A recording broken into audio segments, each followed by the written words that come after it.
So the title of my talk is Equanimity. This is under the category of the Brahma Viharas, Equanimity, the steady heart in a changing world. So usually when the individual Brahma Viharas are taught, I should say, it begins with metta.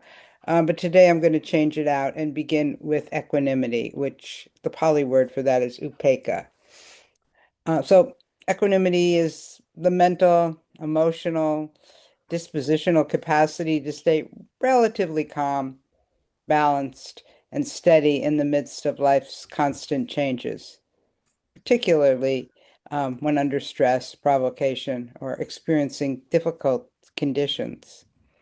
So when we're feeling equanimous, when equanimity is present, there's more ease, more perspective, more room to respond. And when it's absent, and then we can feel reactive, contracted, swept away by anxiety, irritation, fear, etc.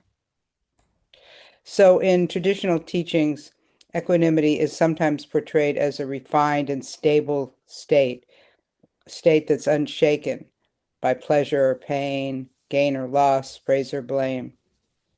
Sounds like a high bar, doesn't it? Something that can feel removed from the immediacy of our daily lives. And yet, we can also find equanimity in its more modest beginnings.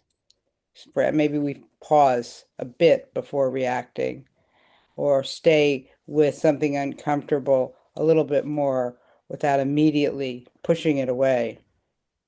Or maybe it's a sense of not feeling completely overwhelmed when things are difficult.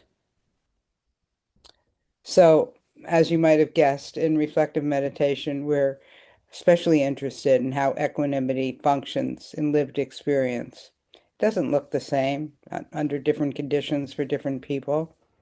For some, we might describe it as a kind of groundedness. For others, perhaps it feels more like spaciousness.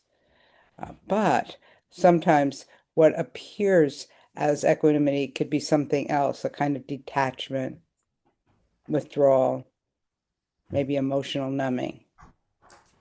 And true equanimity, that's not true equanimity. True equanimity is not about shutting down or distancing ourselves. Rather, it's about staying open, keeping the heart engaged, but also maintaining some sense of balance, kind of a middle path between being overwhelmed and being disconnected. For many years, I intentionally made my primary practice the Brahma Viharas under the guidance of Vipassana teachers. And I was told that there were two ways the practice tended to work. At least this is what I remember.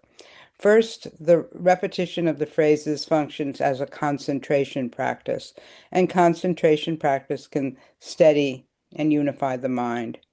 And secondly, and this turned out to be true for myself, along with I think many others, the practice revealed obstacles to the Brahma Viharas.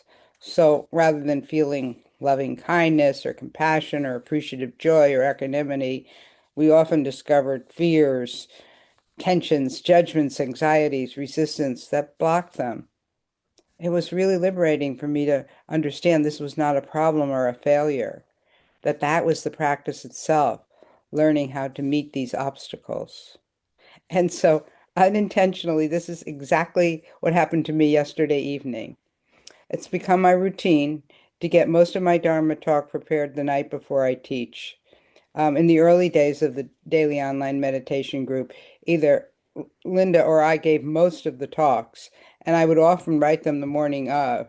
But gratefully, other teachers began teaching, helping, and I only needed to teach a couple of times a week, which is where it's at now, and it's been out for a while. And I gradually realized that if I could mostly complete the talk the night before, the morning was so much more relaxed, really better conditions for equanimity.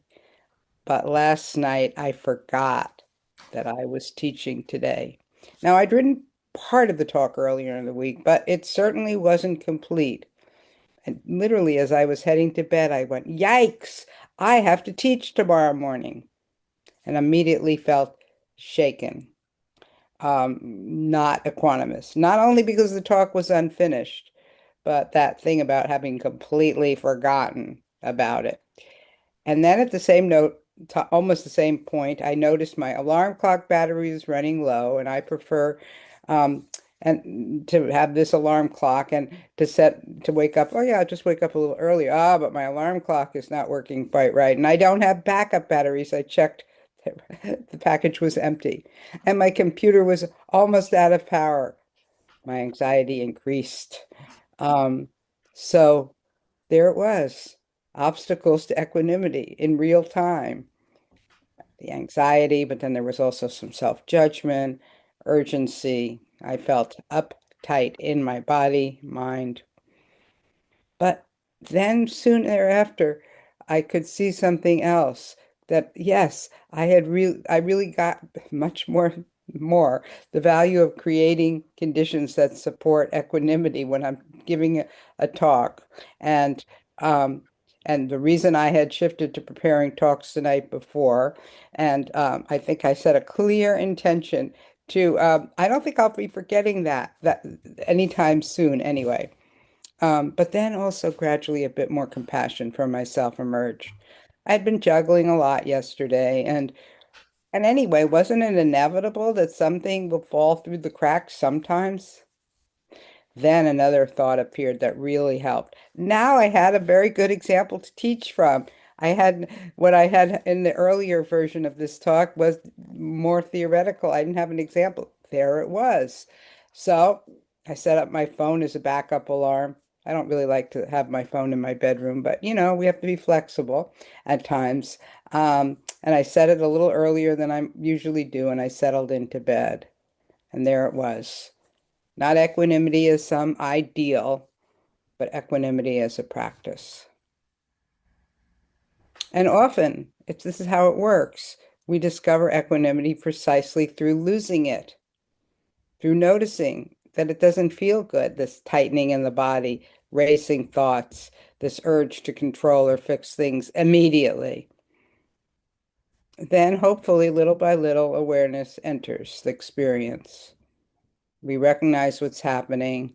Maybe we can soften around it slightly. Remember to breathe. Maybe we stop adding extra layers of struggle, and then the obstacle itself becomes the doorway to practice.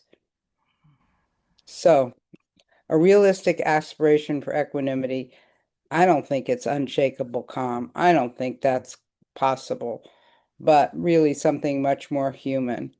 The ability to stay steady enough that we don't act in ways we regret, and present enough to take the actions that are needed. I think I pulled it off with this talk. I hopefully, yes.